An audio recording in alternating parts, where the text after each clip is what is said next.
Welcome back to చిన్న చిన్న సంగతులు ఛానల్.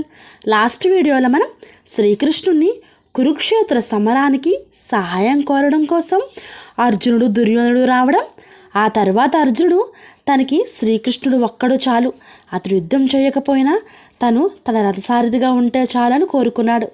దుర్యోధనుడు శ్రీకృష్ణుని వద్దన ఉన్న వీరాది వీరుడైన గోపాల వీరుల్ని కురుక్షేత్ర సమరానికే సహాయం కోరుకున్నాడు.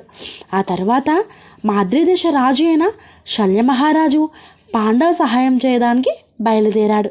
ఇక్కడి వరకు కూడా మనం లాస్ట్ వీడియోలో పూర్తి వివరాలతో తెలుసుకున్నాం కదా. ఈరోజు ఈ వీడియోలో మాద్రీదేశ రాజు అయిన శల్య మహారాజు పాండవులకు సహాయం చేయడానికి బయలుదేరి కౌరవులకి ఏ విధంగా సహాయం చేసి, అలాగే కురుక్షేత్ర యుద్ధానికి కౌరవుల తరపున ఎందుకు నిలబడ్డారనేది తెలుసుకుందాం. అలాగే కురుక్షేత్రంలో సమర సన్నాహాల గురించి పూర్తిగా తెలుసుకుందాం. వీడియోలోకి వెళ్ళే ముందు ప్లీజ్ సబ్స్క్రైబ్ మై ఛానల్. వీడియోని పూర్తిగా చూసి మీకు నచ్చితే లైక్ చేయండి. తన చెల్లెలైన మాద్రి ఆత్మకు శాంతి చేకూరాలని కౌరవులందరినీ హతమార్చి తన అల్లుళ్ళైన పాండవులకు రాజ్యం సంక్రమింపచేయాలనే ఉద్దేశంతో మద్రదేశ వీరుడైన శల్య మహారాజు అక్షౌని సైన్యంతో బయలుదేరాడు. దారిలో తనకు ఎంతో గొప్పగా జరిగిన ఏర్పాట్లకు పరవశించి ఒక మంచి పని ధర్మరాజు తప్ప మరొకరు చేసి ఉండరని భావించాడు.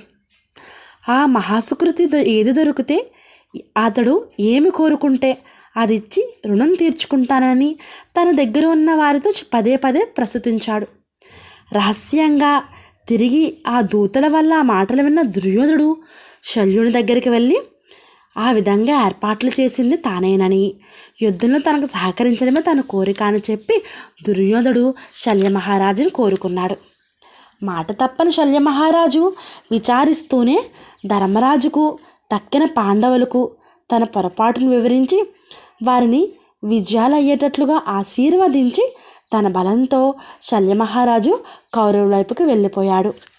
చతురంగ బలాలతో కలిసిన ఒక అక్షౌణి సైన్యాన్ని సమకూర్చుకొని తన ప్రియమైన బావలకు సహాయం చేయడానికి దుర్వార పరాక్రమశీలుడైన సాత్యకి ఉపస్లవ్యానికి వచ్చి అన్నకు బావలకు నమస్కరించాడు. ఆ తరువాత చేదీ రాజు అయిన దుష్టకేతు నృపాలుడు ఒక అక్షౌహిణితో వచ్చి పాండవులను చేరుకున్నాడు. జరాసంద్ర పుత్రుడైన సహదేవుడు కూడా ఒక అక్షౌహిణితో, కేకేయ రాజులు ఒక అక్షౌహిణితో వచ్చారు. ఇక్కడ అక్షౌహిణి అంటే 21,870 రథాలు, అలాగే 21,870 ఏనుగులు, 109,350 మంది సైనికులు మరియు 65,610 గుర్రాలు ఉన్నాయని ఒక అక్షౌహిణికి సంబంధించిన మరొక లెక్క ఉంది. అలాగే విరాట మహారాజు, ద్రుపద మహారాజు, పాండ్య భూపతి ముగ్గురు 3 అక్షౌహిణులతో వచ్చారు. ఈ విధంగా పాండునందుల వైపు బలం 7 అక్షౌహిణులు అయ్యింది. వీరుగాక భీమసేన కుమారులైన ఘటోత్కచుడు, మంత్రతంత్ర విద్యా విశారాదులు, రణగంగ భైరవమూర్తులు అయిన లక్షలాది రాక్షస వీరులతో పర్యవేష్టించబడి కాలాగ్ని రుద్రుని వలె వెలుగుతూ తండ్రులకు తోడ్పడ్డానికి వచ్చాడు ఘటోత్కచుడు. అర్జునునికి ఉలూచి వల్ల కలిగిన ఇరావతుడు అనే కుమారుడు అసంఖ్యకమైన నాగవీర సైన్యాన్ని వెంటబెట్టుకుని తండ్రుల సన్నిధిని చేరుకున్నాడు. ఇంకా తక్కిన బంధువులు, మిత్రులు, హితులు ఎందరెందరో సహార్థులై వచ్చి పాండవుల దగ్గర చేరారు. అలా కూడిన మహాసైన్యంతో ఉపస్లవ్యం అనేది అర్జునుడు అంటే పాండవులు నివసిస్తున్న స్థలము.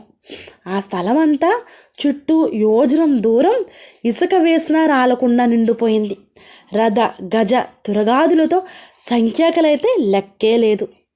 ధర్మరాజు కురుక్షేత్రాన్ని యుద్ధభూమిగా ఎన్నుకొని అమావాస్యను యుద్ధ దివసంగా నిర్ణయించి దుర్యోధనుడికి వర్తమానం పంపించాడు. ఇలా కురుక్షేత్రం అనేది యుద్ధభూమిగా ఉంటుంది, అమావాస్య రోజు మనం ప్రారంభించాలనే విషయాన్ని చేరవేశాడు ధర్మరాజు.